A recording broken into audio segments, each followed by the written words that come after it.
शिक्षा का बाजारीकरण रोका जाए।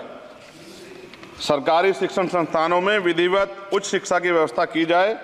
एक क्लास एक सिलेबस होना चाहिए। समान शिक्षा पॉलिसी लागू होनी चाहिए। छात्रसंघ चुनाव बहाल कराए जाएं, जिससे कि गरीब किसान का बेटा भी नेता बन पाए, अपने हकों के लिए लड़ पाए।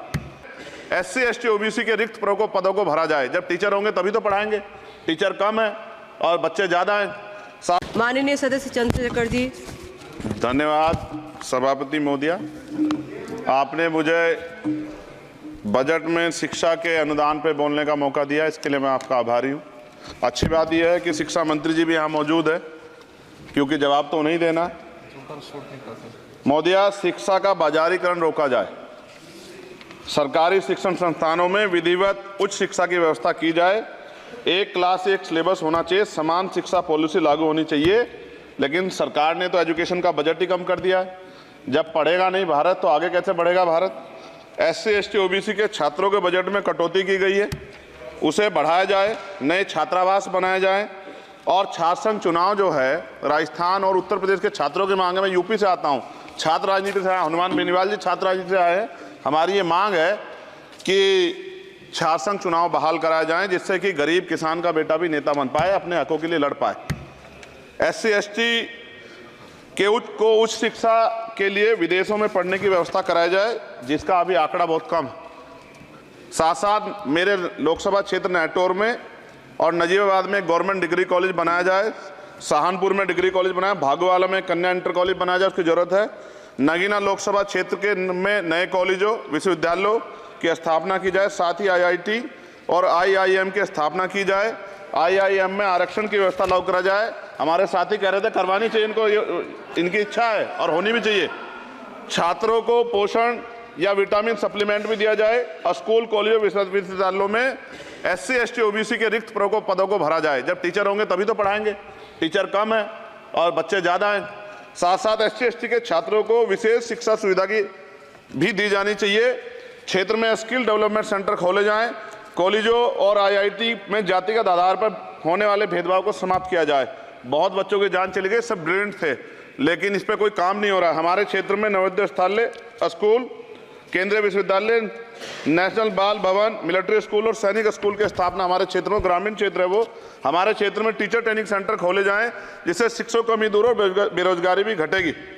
अत्याधुनिक एवं सुरक्षात्मक बालिकाओं एवं महिलाओं के लिए हॉस्टल उपलब्ध कराए जाएं। IIT जैसे शिक्षण संस्थानों में SC ST OBC अल्पसंख्यक छात्रों के लिए पढ़ाई पीछे विशेष सुविधा प्रदान की है, जैसे उच्च शिक्षा जो है वो ले पाएं।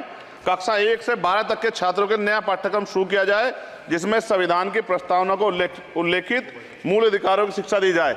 देश में लोग जानते ही नहीं कि उनके अधिकार क्या और कर्तव्य क्या, क्योंकि संविधान पढ़ाया नहीं जाता।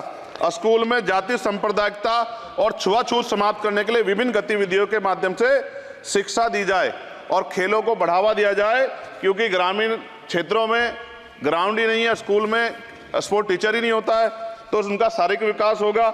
मिड डे मील में भोजन गुणवत्ता में सुधार किया जाए, क्योंकि दूषित मिड डे मील खाने से बच्चे बीमार हो रहे हैं। अक्सर अखबार में खबरें आती हैं। हमारे साथी नागौर सांसद हनुमान बेनीवाल जी कह भी रहे थे, इनकी भी मांग को माना जाए। जिन लोगों ने घोटाला किया उन पर जो है जांच हो, उन पर मुकदमा हो। राज्य में शिक्षा का अधिकार अधिनियम 2002 के तहत 6 से 14 साल के बच्चों को निःशुल्क शिक्षा दी जाए और उसका पालन सख्ती से कराया जाए। जो इस संस्थान के अधिनियम का पालन नहीं करते उनकी वित्तीय सहायता रोकी जाए। शिक्षण संस्थानों में कार्यरत SC ST OBC के शिक्षकों को होने वाले जातिवाद को रोका जाए। बाल छात्राओं और महिलाओं के लिए कौशल विकास केंद्र और खोले जाएं। घुमंती जातियों के बच्चों के लिए मोबाइल स्कूल चलाए जाएं। छात्राओं के लिए आत्मरक्षा और खेल की विशेष सुविधा उपलब्ध कराई जाए। और महोदया, SPQEM योजना को पुनः आरंभ किया जाए। SPQEM शिक्षा की गुणवत्ता सुधार के लिए एक महत्वपूर्ण योजना थी, जिसे अल्पसंख्यक मंत्रालय ने मदरसों में चलाया था। इस योजना के अंतर्गत NIOS के माध्यम से मदरसे में बच्चों को मुफ्त हाई स्कूल में इंटरमीडिएट की पढ़ाई करवाना का प्रावधान था। NIOS जो HRD मंत्रालय के अधीन चलने वाला एक ओपन बोर्ड है, इस योजना के तहत विद्यार्थियों को गुणवत्तापूर्ण शिक्षा प्रदान करता है। मैं खत्म कर रहा हूं। मैं एक मनुस्मृति आप शुरू कराना चाहते थे, ये गलत है। हम लोग इसका विरोध करेंगे और कोई इस तरह कदम उठाएगा, ये अच्छा नहीं है।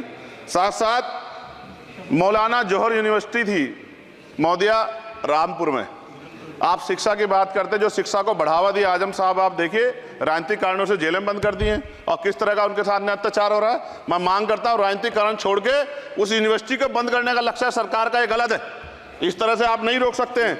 साथ साथ बीएड के बच्चे जो हैं उनका भविष्य खराब हो गया, करोड़ों में उनकी संख्या है, क्योंकि एक नया आदेश वो करके प्राइमरी स्कूल में उन्हें भर्ती हो सकते। बीटीसी और बीएड के बच्चे परेशान हैं। इसलिए मैं आपसे आग्रह करूंगा इस पर ध्यान दें। और एक आग्रह मैडम मेरा आपसे बहुत इंपॉर्टेंट ये है कि सभी नेताओं के, सभी कर्मचारियों के और जितने भी सरकारी लाभ लेते हैं सबके बच्चों को सरकारी स्कूल में पढ़ाया जाए और समान शिक्षा पॉलिसी लागू, जिससे कि सरकारी स्कूलों में सुविधाएं आए। सरकारी स्कूल में सुविधा एक बड़ा भाग पड़ता है सरकारी स्कूलों में, प्राइवेट में नहीं घुस सकते हम लोग। बाबा साहब अम्बेडकर को मैं याद करता हूं, आज महाराज ज्योतिबा फूले और मां सावित्रीबाई फूले को याद करता हूं मैं आज, जिन्होंने मैं खत्म कर रहा हूं, जिन्होंने पहला स्कूल खोला। और फिर मैं आपसे कह रहा हूं, संत गाडगे जी महाराज ने कहा कि एक रोटी कम खाओ लेकिन अपने बच्चों को पढ़ाओ। और बाबा साहब ने कहा खत्म करते हुए कि जो शिक्षा श्रेणी का दूध है जो पिएगा दाड़ेगा। शिक्षक वैसे हम लोग बोल रहे हैं, तो इसके साथ खेलना हो, इसका बाजारीकरण रोका जाए और सबको पढ़ने का मौका मिले, इसका ध्यान सरकार रखे। बहुत बहुत धन्यवाद। और शिक्षा मंत्री जी बैठे हैं, आपसे आग्रह है ग्रामीण क्षेत्रों के बच्चों पर ध्यान दीजिए सर। हम लोग बहुत उम्मीद करके बैठे हैं सरकार से, और नहीं करेंगे तो फिर अब विरोध करना पड़ेगा, वो ठीक नहीं है। इससे पहले आप काम करो। ये तो है नहीं क्या?